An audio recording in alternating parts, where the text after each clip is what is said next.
Welcome back, guys, to another technical help question. I'll be going through the question, the answers, and hoping to help find that answer. Guys, I hope you stay crazy just a little bit like me and get through and work to the solution. Now let's get started.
And that's it, guys.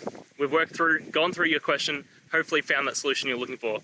If we did, please hit subscribe. I really appreciate it. And until next time, you need technical help, I hope you have a good one. Cheers.